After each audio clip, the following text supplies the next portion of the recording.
आश्वस्त करना चाहूंगी कि राजस्थान को विकसित, समृद्ध, सशक्त एवं खुशहाल प्रदेश बनाने के लिए किसी भी प्रकार के संसाधनों की कमी नहीं आने दी जाएगी, क्योंकि अब डबल इंजन की सरकार है राजस्थान में।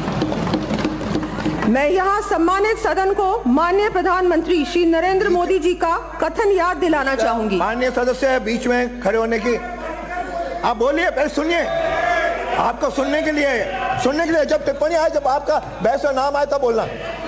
हाँ, तब बोलना, मना नहीं है। जब बहस होगी, मैं यहाँ सम्मानित सदन को माननीय प्रधानमंत्री श्री नरेंद्र मोदी जी का कथन याद दिलाना चाहूंगी। पहले कहा जाता था कि इस देश के किसानों की एवं गरीबों की 3 आधारभूत आवश्यकताएं हैं: बिजली, पानी और सड़क।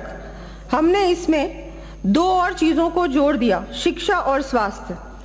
और इन 5 चीजों को प्राथमिकता दी जाए और उन्हें सर्वसुलभ किया जाए तो रोजगार अपने आप पैदा होगा और भावी पीढ़ियों के कल्याण के लिए मजबूत आधार का निर्माण होगा। इसलिए आज हिंदुस्तान के कोने कोने में एक ही मंत्र गूंज रहा है: सबका साथ, सबका विकास, सबका विश्वास और सबका प्रयास। हम इस मंत्र को लेकर विकास को नई ऊंचाइयों पर पहुंचाने का प्रयास कर रहे हैं। बैठे बैठे हमने प्रदेश की जनता को, बैठे बोलेंगे तो ये भी बोलेंगे। हमने प्रदेश की जनता को दिए अपने आश्वासन और माननीय प्रधानमंत्री जी की गारंटियों को लागू करने की दिशा में त्वरित गति से कार्य करना प्रारंभ कर दिया है।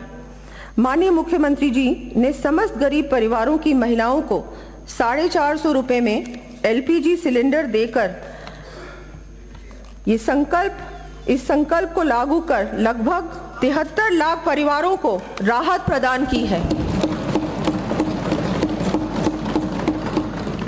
हमने जरूरतमंद व्यक्ति को कम कीमत पर गुणवत्तापूर्ण पौष्टिक भोजन उपलब्ध करवाने की दृष्टि से पूर्व में दिए जा रहे 450 ग्राम भोजन की मात्रा को बढ़ाकर श्री अन्नपूर्णा रसोई के माध्यम से 600 ग्राम भोजन देने का निर्णय किया है।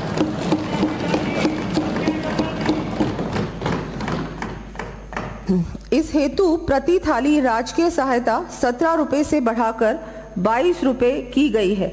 इस योजना के लिए लगभग 350 करोड़ रुपए वार्षिक व्यय होगा।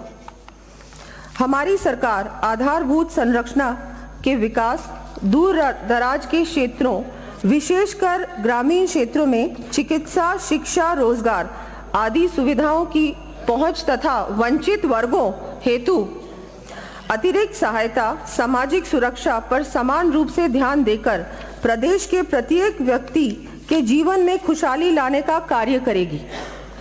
गत सरकार ने राजनीति से प्रेरित होकर प्रदेश के लाडपुरा, नसीराबाद, सिवाना, आहोर, डग, मालपुरा, गोगुंदा जैसे कई इलाकों क्षेत्रों के लिए कोई योजना स्वीकृत ही नहीं की।